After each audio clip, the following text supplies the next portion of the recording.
कानडा राजा पंढरीचा भक्ती, गूढता आणि वात्सल्याची एक अथांग महाकथा. महाराष्ट्राच्या आध्यात्मिक हृदयाची स्पंदनेच्या एका नावावर चालतात, ते नाव म्हणजे पांडुरंग. चंद्रभागेच्या तीरावर वाळवंटात उभा असलेला हा सावळा देव संपूर्ण महाराष्ट्राचा श्वास आहे. पण या देवाला जेव्हा वारकरी आणि भाविक प्रेमाने हाक मारतात तेव्हा ते त्याला कानडा राजा पंढरीचा असे संबोधतात. ही हाक केवळ एक शब्द नाही, तर तो एक अथांग सागर आहे, ज्यामध्ये इतिहास, भूगोल, तत्वज्ञान आणि शुद्ध प्रेमाचा त्रिवेणी संगम झालेला आहे. पुढील महाकथेत आपण कोणत्याही कालखंडाच्या किंवा वेळेच्या बंधनात न अडकता या कानडा शब्दाचे रहस्य उलगडणार आहोत. ही कथा केवळ एका देवाची नाही, तर ती मानवी अस्तित्वाची आणि भक्तीच्या सर्वोच्च शिखराची आहे. अध्याय 1. भौगोलिक सीमांच्या पलीकडचा देव. कानडा या शब्दाचा सर्वात पहिला आणि भौतिक अर्थ भूगोलाशी आणि भाषेशी जोडलेला आहे. प्राचीन काळी जेव्हा राज्यांच्या सीमा आजच्यासारख्या आखलेल्या नव्हत्या, तेव्हा महाराष्ट्र आणि कर्नाटक हा एक अत्यंत सलग असा सांस्कृतिक आणि भाषिक प्रदेश होता. नद्या, डोंगर आणि जंगले हेच खरे निसर्गाचे बांध होते. याच प्रदेशात विशेषतः चंद्रभागेच्या आणि भीमेच्या खोऱ्यात अनेक पशुपालक समाज, धनगर आणि गवळी लोक आपल्या गुराख्यांच्या कळपांसोबत फिरत असत. त्यांच्यासाठी निसर्ग हाच देव होता. या भटक्या आणि अत्यंत साध्याभोळ्या समाजाचे जे मूळ दैवत होते ते म्हणजे हा सावळा विठ्ठल. कन्नड भाषेत विष्णू या नावाचा उच्चार विट्ट किंवा बिट्टी असा केला जात असे. याच विट्ट शब्दावरून पुढे विठ्ठल हा शब्द तयार झाला. अनेक प्राचीन कन्नड राजघराण्यांनी या देवाला आपले आराध्य दैवत मानले. त्यांचे अनेक शिलालेख आजही मंदिराच्या भिंतींवर कोरलेले आहेत, जे या गोष्टीची साक्ष देतात की हा देव कन्नड भाषिक राजघराण्यांचा आणि प्रजेचा अत्यंत लाडका होता. जेव्हा महाराष्ट्रातील संतांनी या देवाला पाहिले तेव्हा त्यांनी ओळखले की हा देव मुळात कर्नाटकातून म्हणजेच कानडी प्रदेशातून आलेला आहे. संत ज्ञानेश्वर महाराजांनी अत्यंत स्पष्ट शब्दांत म्हटले आहे, कानडा हो विठ्ठलू कर्नाटकू. संतांच्या या ओळींतून स्पष्ट होते की विठ्ठल हा मुळात कर्नाटकी म्हणजेच कानडा आहे. पण त्याचे हे कानडेपण केवळ एका राज्यापुरते मर्यादित राहिले नाही. तो कानडा राजा या पंढरीच्या मातीत असा काही रुजला की तो संपूर्ण महाराष्ट्राचा आणि जगाचा झाला. अध्याय 2. भक्त पुंडलिक वज अज्ञानाकडून प्रकाशाकडे. विठ्ठलाला कानडा म्हणण्यामागे केवळ भूगोल नाही, तर त्याचे भक्तांसाठी धावून येणे हे अत्यंत अगम्य न समजणारे आहे. हे समजून घेण्यासाठी आपल्याला पंढरपूरचा आद्य भक्त पुंडलिक याची सविस्तर कथा जाणून घ्यावी लागेल. प्राचीन काळी दिंडीरवन नावाच्या एका निबिड अरण्यात, जे आजचे पंढरपूर आहे, पुंडलिक नावाचा एक तरुण राहत होता. त्याचे वडील जानूदेव आणि आई मुक्ताबाई हे अत्यंत सात्विक आणि भगवत भक्त होते. पुंडलिक सुरुवातीला चांगला होता, पण विवाहानंतर त्याच्या वागण्यात मोठा बदल झाला. तो आपल्या पत्नीच्या आहारी गेला आणि आपल्या जन्मदात्या आईवडिलांचा तिरस्कार करू लागला. म्हाताऱ्या आईवडिलांकडून तो घरातील सर्व कष्टाची कामे करून घेत असे. त्यांना वेळेवर जेवण न देणे, त्यांचा अपमान करणे हा त्याचा नित्यक्रम बनला होता. एकदा पुंडलिकाच्या पत्नीनं काशी यात्रेला जाण्याचा हट्ट धरला. पुंडलिक तयार झाला, पण त्याच्या आईवडिलांनाही काशीला जाऊन विश्वनाथाचे दर्शन घेण्याची तीव्र इच्छा होती. त्यांनी पुंडलिकाला विनंती केली. पुंडलिकाने अत्यंत नाईलाजाने त्यांना सोबत घेतले, पण यात्रेतही त्यांचा छळ थांबला नाही. पुंडलिक आणि त्याची पत्नी घोड्यावर बसून प्रवास करत असत, तर म्हातारे आईवडील अनवाणी पायांनी उन्हातान्हात त्यांच्या मागे चालत असत. वाटेत आईवडिलांना रक्ताची गुळणी येत असे, त्यांचे पाय सोलवटून निघत असत, पण पुंडलिकाला त्यांची जराही दया येत नसे. अनेक दिवसांच्या अत्यंत खडतर प्रवासानंतर ते एका घनदाट अरण्यात पोहोचले. संध्याकाळ झाली होती. अंधार दाटून आल्यामुळे त्यांनी तिथेच एका आश्रमात मुक्काम करण्याचे ठरवले.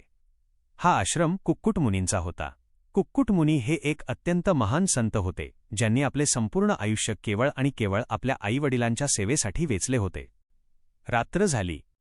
पुंडलिक आणि त्याची पत्नी गाढ झोपेत होते. म्हातारे आईवडील अंगदुखीने कण्हत एका कोपऱ्यात पडले होते. मध्यरात्रीच्या सुमारास पुंडलिकाला अचानक जाग आली. त्याने पाहिले की आश्रमात अत्यंत मळकट आणि फाटकी वस्त्रे नेसलेल्या 3 अत्यंत सुंदर आणि तेजस्वी स्त्रिया आल्या आहेत. त्या स्त्रियांनी अत्यंत शांतपणे आश्रमाची स्वच्छता केली. कुक्कुट मुनींच्या आईवडिलांचे पाय चेपले, आश्रमात सडा संमार्जन केले.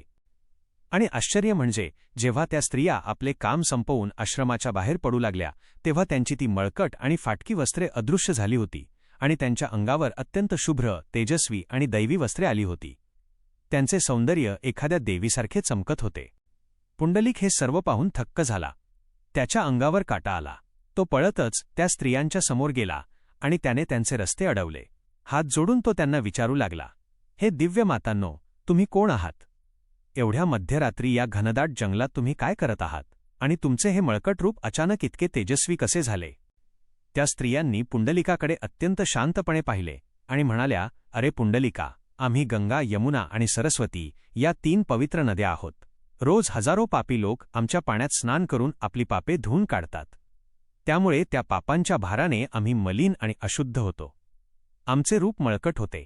पण जेव्हा आम्ही कुक्कुट मुनींसारख्या मातृपितृ भक्ताच्या आश्रमात येतो आणि त्यांच्या आईवडिलांची सेवा करतो, तेव्हा आमच्यातील सर्व पापे नष्ट होतात आणि आम्ही पुन्हा पवित्र आणि शुद्ध होतो. गंगा नदी पुढे म्हणाली, कुक्कुट मुनींनी कोणतीही तपश्चर्या केलेली नाही, कोणताही यज्ञ केलेला नाही. त्यांनी फक्त आपल्या जन्मदात्या आईवडिलांनाच आपला देव मानले आहे. आणि म्हणूनच प्रत्यक्ष देव त्यांच्या सेवेसाठी येथे अदृश्य रूपात उभे असतात. पण पुंडलिका, तू अत्यंत पापी आहेस. तू तुझ्या जन्मदात्यांचा छळ केला आहेस. तुझे तोंड पाहणेही महापाप आहे. हे शब्द पुंडलिकाच्या कानात एखाद्या तप्त शिशासारखे ओतले गेले. त्याच्या हृदयाचे पाणी पाणी झाले. त्याला आपल्या सर्व पापांची एकाएकी जाणीव झाली. ज्या आईवडिलांनी आपल्याला जन्म दिला, वाढवले, त्यांचा आपण किती अमानुष छळ केला या विचाराने तो कोसळला. तो तिथेच धाय मोकलून रडू लागला. सकाळ झाली. पुंडलिकाने आपल्या झोपलेल्या आईवडिलांचे पाय धरले आणि तो हमसून हमसून रडू लागला. त्याने त्यांची क्षमा मागितली. आई बाबा, मला माफ करा. मी अंध झालो होतो. काशीचा विश्वनाथ शोधण्यासाठी मला कुठेही जाण्याची गरज नाही. तुम्हीच माझे खरे देव आहात. पुंडलिकाने काशीची यात्रा तिथेच रद्द केली आणि तो आपल्या आईवडिलांना घेऊन पुन्हा दिंडीरवनात पंढरपुरात आला. आता त्याचे संपूर्ण आयुष्य बदलले होते. तो रात्रंदिवस फक्त आपल्या आईवडिलांची सेवा करू लागला. त्यांचे पाय चेपणे, त्यांना वेळेवर भोजन देणे, त्यांच्या सुखदुःखाची काळजी घेणे, हाच त्याचा एकमेव धर्म बनला. अध्याय 3. देवाचे आगमन आणि एक अद्भुत प्रसंग. पुंडलिकाची ही मातृपितृभक्ती इतकी प्रबळ आणि शुद्ध होती की त्याची कीर्ती तिन्ही लोकात पसरली. वैकुंठात बसलेल्या भगवान श्रीकृष्णाला, विष्णूला या आपल्या निस्सीम भक्ताला भेटण्याची ओढ लागली. दुसरीकडे रुक्मिणी माता श्रीकृष्णावर रागावून दिंडीरवनात येऊन बसली होती. रुक्मिणीची समजूत काढण्यासाठी श्रीकृष्ण द्वारकेहून निघाले. रुक्मिणीचे सांत्वन केल्यानंतर देवाला पुंडलिकाची आठवण झाली. देव विचार करू लागले, जो भक्त माझ्यासाठी नव्हे तर आपल्या आईवडिलांसाठी आपले सर्वस्व अर्पण करत आहे, त्याची भक्ती माझ्या भक्तीपेक्षाही मोठी आहे. मला त्याला भेटलेच पाहिजे. आणि अत्यंत साधे रूप घेऊन भगवान श्रीकृष्ण पुंडलिकाच्या दारात आले. बाहेर मुसळधार पाऊस पडत होता, विजा कडाडत होत्या. देव पावसात भिजत दारात उभे राहिले आणि त्यांनी हाक मारली, पुंडलिका, ओ पुंडलिका, मी आलो आहे. तुझा देव तुझ्या दारात आला आहे. पुंडलिक त्यावेळी घरात आपल्या थकलेल्या म्हाताऱ्या आईवडिलांचे पाय चेपत बसला होता. त्याने देवाचा आवाज ऐकला. त्याने दाराकडे पाहिले. प्रत्यक्ष त्रिभुवनाचा स्वामी, साक्षात परब्रह्म भगवान श्रीकृष्ण त्याच्या दारात उभे होते. कोणत्याही सामान्य माणसाने अशावेळी आईवडिलांना सोडून देवाच्या चरणी धाव घेतली असती. पण पुंडलिक सामान्य नव्हता. त्याची भक्ती वेगळ्याच उंचीवर पोहोचली होती. पुंडलिकाने विचार केला, देव जरी दारात आलेला असला तरी माझी पहिली आणि सर्वात मोठी जबाबदारी माझ्या आईवडिलांची सेवा करणे हीच आहे. जर मी ही सेवा अर्धवट सोडून देवाला भेटायला गेलो तर ती सेवा खंडित होईल आणि माझा धर्म भ्रष्ट होईल. त्यामुळे पुंडलिकानं देवाला थांबण्याची खूण केली. त्याने आजूबाजूला पाहिले. घराच्या अंगणात एक वीट पडलेली होती. पुंडलिकाने ती वीट उचलली आणि देवाच्या दिशेने भिरकावली. तो अत्यंत शांतपणे देवाला म्हणाला, हे प्रभू, तुम्ही माझ्यासाठी आला आहात हे मी जाणतो. पण सध्या मी माझ्या खऱ्या देवांची, माझ्या आईवडिलांची सेवा करत आहे. जोपर्यंत माझी ही सेवा पूर्ण होत नाही तोपर्यंत कृपया या विटेवर उभे राहा. पाय मातीला लावू नका, कारण ही जमीन ओली आणि चिखलाची आहे. असे म्हणून पुंडलिक पुन्हा आपल्या आईवडिलांचे पाय चेपण्यात मग्न झाला.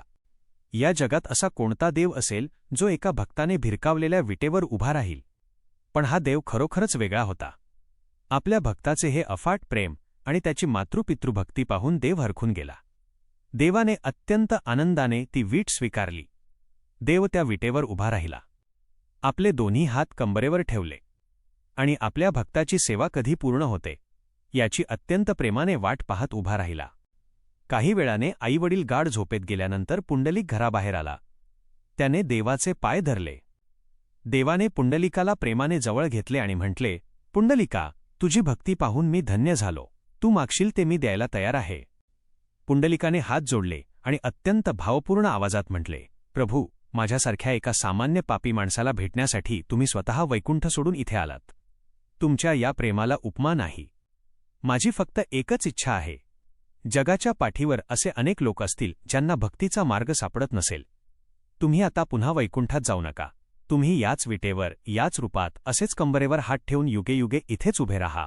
आणि जे कोणी भक्त तुम्हाला पाहण्यासाठी इथे येतील त्यांच्यावर अशीच कृपादृष्टी ठेवा. देवाने तथास्तु म्हटले. आणि तेव्हापासून आजपर्यंत अनेक युगे लोटली तरी हा देव त्याच विटेवर कंबरेवर हात ठेवून, डोक्यावर शिवलिंग आणि कानात मकरकुंड धारण करून आपल्या लाडक्या भक्तांसाठी अत्यंत आतुरतेने उभा आहे. अध्याय 4. कानडा म्हणजे अगम्य वज बुद्धीच्या पलीकडचे रहस्य. आता आपण खऱ्या अर्थाने वळूया कानडा या शब्दाच्या दुसऱ्या आणि अत्यंत खोल अशा आध्यात्मिक अर्थाकडे. वारकरी संप्रदायात आणि संत वाङ्मयात कानडा या शब्दाचा अर्थ होतो वज अगम्य, अनाकलनीय, गूढ किंवा ज्याचे आकलन सामान्य मानवी बुद्धीला होऊ शकत नाही असे रहस्य. संत तुकाराम महाराज, संत ज्ञानेश्वर, संत नामदेव यांसारख्या महान संतांनी विठ्ठलाला जेव्हा कानडा राजा म्हटले तेव्हा त्यांना देवाचे हेच न समजणारे रूप जगासमोर मांडायचे होते. हा देव कानडा, अगम्य का आहे याची काही अत्यंत सुंदर आणि अद्भुत कारणे संतांनी सांगितली आहेत. 1. वेदांनाही न समजलेला देव. संत तुकडोजी महाराज एका भजनात म्हणतात, तुझे रूप न कळे वेदान, कानडा राजा पंढरीचा. प्राचीन काळातील ऋषीमुनींनी वेद, उपनिषदे आणि पुराणे लिहिली. देवाचे वर्णन करण्यासाठी त्यांनी हजारो लाखो शब्द खर्च केले. पण जेव्हा ते या ब्रह्मांडाच्या निर्मात्याला शब्दांत पकडण्याचा प्रयत्न करू लागले तेव्हा तेही थकले. त्यांनी शेवटी नेती नेती हे नाही असे म्हणून हात वर केले. वेदांनाही ज्याचा अंत लागला नाही, ज्याला मोठे मोठे ज्ञानी आणि पंडितही पूर्णपणे समजू शकले नाहीत, तो देव पंढरपूरच्या वाळवंटात अत्यंत साध्या, अशिक्षित आणि भोळ्या वारकऱ्यांसोबत अत्यंत सहजतेने खेळताना दिसतो. जो देव विद्वानांना समजला नाही तो अशिक्षित जनाबाईला समजला. हे मानवी बुद्धीला न उलगडणारे रहस्य आहे. म्हणूनच तो कानडा आहे. 2. देवाधिदेव असूनही भक्ताचा सेवक. संपूर्ण सृष्टी ज्याच्या एका इशाऱ्यावर चालते, जो सर्वशक्तिमान आहे, तो देव पंढरपुरात मात्र एका भक्ताने फेकलेल्या विटेवर आज्ञाधारकपणे उभा आहे. देवाचे हे रूप अत्यंत कानडे, अनाकलनीय आहे. सामान्य जगात राजा कधीही प्रजेच्या आज्ञेत नसतो, प्रजा राजाच्या आज्ञेत असते. पण पंढरीचा हा राजा मात्र भक्तांचा गुलाम झाला आहे. संत एकनाथ महाराजांच्या घरी हा देव श्रीखंड्या नावाचा नोकर बनून अनेक वर्षे पाणी भरत होता. जनाबाईसोबत हा देव दळण दळायला आणि गोवऱ्या थापायला बसत असे. चोखामेळ्यासोबत गुरे राखत असे. साक्षात परमेश्वराने मानवाचे असे दास होणे हे कोणत्याही तर्कशास्त्रात बसत नाही. हे गूढ आहे म्हणून तो कानडा आहे. 3. आयुध नसलेला शांत देव. हिंदू धर्मातील इतर कोणत्याही देवाची मूर्ती पाहिली तर आपल्याला त्यांच्या हातात काही ना काही शस्त्र दिसेल. भगवान श्रीरामाच्या हातात धनुष्यबाण आहे, श्रीकृष्णाच्या हातात सुदर्शन चक्र आहे, भगवान शिवाच्या हातात त्रिशूळ आहे. देवीच्या अनेक हातांमध्ये अनेक शस्त्रे आहेत. दुष्टांचा संहार करण्यासाठी देवांनी नेहमीच शस्त्रांचा आधार घेतला आहे. पण पंढरपूरच्या विठ्ठलाची मूर्ती पहा, त्याच्या हातात एकही शस्त्र नाही. त्याचे दोन्ही हात त्याच्या कंबरेवर विसावलेले आहेत. हा असा एकमेव देव आहे ज्याने आपले हात कंबरेवर ठेवून जगाला संदेश दिला आहे की माझ्या भक्तांच्या रक्षणासाठी मला कोणत्याही शस्त्राची गरज नाही. माझे शुद्ध प्रेम आणि माझी उपस्थितीच त्यांना तारून नेण्यासाठी पुरेशी आहे. देवाचे हे निःशस्त्र, शांत आणि अत्यंत वात्सल्यपूर्ण रूप सामान्य माणसाच्या आकलनशक्तीच्या पलीकडचे आहे, म्हणून तो कानडा आहे. 4. समतेचा सर्वोच्च राजा. जेव्हा समाजात जातीभेद आणि उच्च-नीचतेच्या भिंती अत्यंत कडक होत्या, जेव्हा माणसाला माणसासारखी वागणूक दिली जात नव्हती, तेव्हा या देवाने आपल्या दरबारात सर्वांना समान स्थान दिले. त्याच्या डोळ्यांत राजा आणि रंक असा कोणताही भेद नाही. त्याच्या चरणांवर ब्राह्मण संत ज्ञानेश्वरही नतमस्तक झाले आणि महार समाजातील संत चोखामेळाही तितक्याच अधिकाराने लीन झाले. शिंपी समाजाचे संत नामदेव, कुंभार समाजाचे संत गोराबा, न्हावी समाजाचे संत सेना महाराज आणि मुस्लिम धर्मातील संत शेख महम्मद या सर्वांना विठ्ठलाने एकाच मायेने जवळ केले. देवाची ही अफाट समदृष्टी त्या काळातील कर्मठ आणि भेदभाव मानणाऱ्या समाजासाठी अत्यंत न समजणारी म्हणजेच कानडी होती. अध्याय 5. सगुण आणि निर्गुण रूपाचा संगम. कानडा शब्दाचे आणखी एक रहस्य विठ्ठलाच्या सावळ्या मूर्तीत दडलेले आहे. भक्तीच्या मार्गात देव 2 स्वरूपात मानला जातो. वजा सगुण, ज्याला रूप, आकार आणि गुण आहेत, आणि निर्गुण, जो निराकार आहे, ज्याला कोणतेही भौतिक बंधन नाही. पंढरीचा राजा हा या दोन्ही रूपांचा एक अद्भुत समन्वय आहे. मूर्ती म्हणून तो सगुण आहे. त्याचे डोळे, त्याचे मकरकुंडले, त्याच्या गळ्यातील कौस्तुभमणी, त्याचे साजिरे रूप हे भक्तांच्या डोळ्यांचे पारणे फेडते. पण जेव्हा भक्त त्याच्या चरणी डोके ठेवतो तेव्हा त्याला त्या सगुण मूर्तीमागे लपलेला निर्गुण परब्रह्म जाणवतो. विठ्ठलाच्या मूर्तीने दोन्ही हात कंबरेवर का ठेवले आहेत? यामागे एक अत्यंत महान तत्वज्ञान आहे. देव आपल्या भक्तांना सांगत आहे की, हे मानवा, तू या भवसागराला, संसाराच्या दुःखाला घाबरून जाऊ नकोस. हा भवसागर कितीही खोल आणि भयानक वाटत असला तरी तू जर माझ्यावर पूर्ण श्रद्धा ठेवलीस तर हा भवसागर फक्त कंबरेइतकाच राहील. कंबरेवर हात ठेवून देव जणू भवसागराची खोली मोजून दाखवत आहे. हे तत्वज्ञान अत्यंत गूढ आहे, जे केवळ एका खऱ्या भक्तालाच समजू शकते. याशिवाय विठ्ठलाच्या डोक्यावर शिवलिंग आहे. हिंदू धर्मात शैव शिवाची पूजा करणारे आणि वैष्णव विष्णूची पूजा करणारे यांच्यात अनेक मतभेद राहिले आहेत. पण पंढरीचा हा कानडा राजा सांगतो की विष्णू आणि शिव हे दोन नाहीत, तर एकाच परमतत्वाची दोन रूपे आहेत. साक्षात विष्णूच्या अवताराने आपल्या डोक्यावर शिवाचे लिंग धारण करणे हे एक अत्यंत मोठे आध्यात्मिक रहस्य आहे. म्हणूनच तो कानडा राजा आहे. अध्याय 6. वारकरी संप्रदाय आणि प्रेमाची अथांगता. आज जेव्हा लाखो वारकरी खांद्यावर भगवी पताका घेऊन, हातात टाळमृदंग घेऊन आणि मुखात ज्ञानोबा तुकारामचा गजर करत पंढरपूरच्या दिशेने पायी चालत जातात, तेव्हा ते कोणत्याही तर्काचा किंवा विज्ञानाचा विचार करत नाहीत. त्यांच्या मनात फक्त एकच आस असते, वजा आपल्या कानड्या राजाला भेटण्याची. वारकऱ्यांसाठी विठ्ठल हा देव कमी आणि माऊली आई जास्त आहे.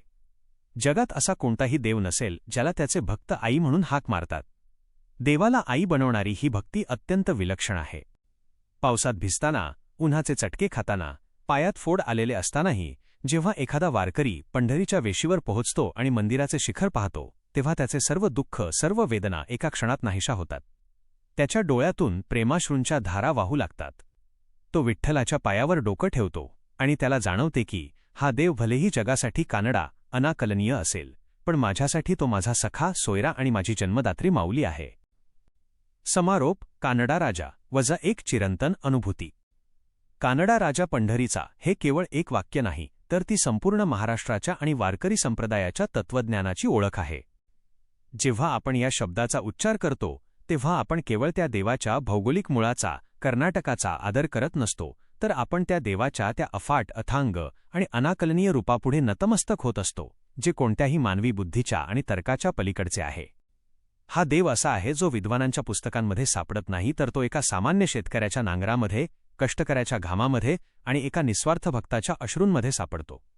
तो राजांचा राजा असूनही भक्तांचा सेवक आहे. तो शस्त्रांशिवाय जगाचे रक्षण करतो. तो वेदांनाही न समजणारा असूनही एका साध्या अभंगात सामावतो. असा हा अगम्य, अनाकलनीय, गूढ पण तरीही अत्यंत प्रेमळ, साजिरा आणि वात्सल्यमूर्ती असलेला देव म्हणजेच आपला कानडा राजा पंढरीचा. त्याच्या या गूढ आणि प्रेमळ रूपाला आणि या पंढरीच्या मातीला कोटी कोटी प्रणाम. रामकृष्ण हरी. पुंडलिक वरदे हरी विठ्ठल श्री ज्ञानदेव तुकाराम पंढरीनाथ महाराज की जय.